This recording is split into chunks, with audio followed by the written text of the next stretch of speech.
రాజాం నియోజకవర్గంలో తెలుగుదేశం పార్టీ గత 15 సంవత్సరాలుగా ఇక్కడ గెలవలేదు. సరే ప్రజలందరూ కూడా అభిమానించి తెలుగుదేశం పార్టీని గెలిపించారు మంచి మెజారిటీతో.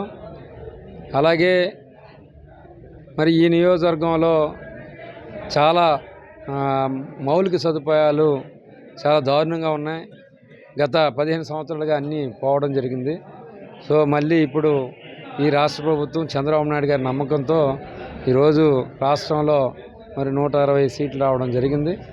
అదేవిధంగా ఈరోజు ఆయన మన రాజాం మహాసభల్లో చాలాసార్లు మనకి 2 సార్లు చంద్రబాబు నాయుడు గారు అలాగే లోకేష్ బాబు గారు మనకి రాజాంకి విజయనగరం నుంచి పాలకొండ వరకు 4 లైన్ రోడ్డు, అలాగే రాజాం సంబంధించి రింగ్ రోడ్డు, రాజాం సంబంధించి అండర్ గ్రౌండ్ డ్రైనేజు, అలాగే రాజాం నుంచి వంగర, రాజాం నుంచి సంతకోటి రోడ్లు, డబుల్ రోడ్లు, అదేవిధంగా మరొక పీజీ సెంటర్, ఇవన్నీ కూడా ఇస్తూ ఉన్నారు. దాని ద్వారా మనం ఖచ్చితంగా రాజాంని మోడల్ నియోజకవర్గం చేసుకుందాం.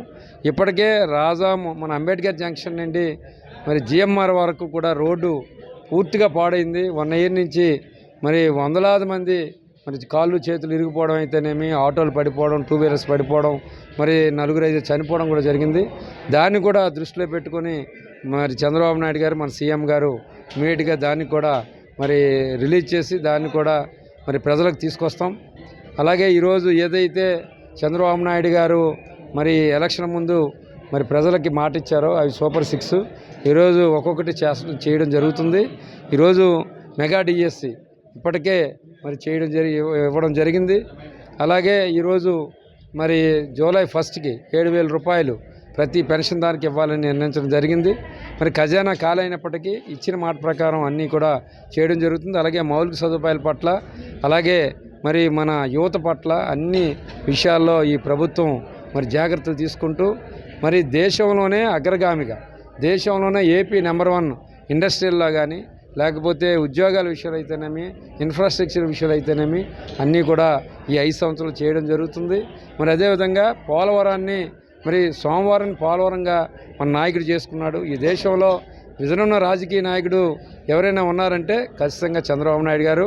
అందుకే ఇంకా ఎలక్షన్స్ అయ్యాయి, గెలిచిన వెంటనే పోలవరాన్ని దగ్గరుండి చూసి దాన్ని ఇమ్మీడియట్గా పూర్తి చేయాలని ఒక నిర్ణయం, అమరావతిని పూర్తి చేయాలనే నిర్ణయం, ఇవన్నీ కూడా ఒక విజన్ ఉన్న నాయకుడు చేసే కార్యక్రమంలో భాగంగానే ఇప్పటికే అన్నీ చేయడం జరిగింది. అందుకోసం రాజాం నియోజకవర్గానే కాదు ఈ రాష్ట్రాన్ని అన్ని విధాలా ముందుకు తీసుకెళ్తారని ఈ సందర్భంగా తెలియజేస్తాను. మరిన్ని వీడియోస్ కోసం ఛానల్ ని సబ్స్క్రైబ్ చేయండి. లేటెస్ట్ అప్డేట్స్ కోసం వాట్సాప్ ఛానల్ ని ఫాలో చేయండి. అండ్ లింక్ డిస్క్రిప్షన్ లో ఉంది.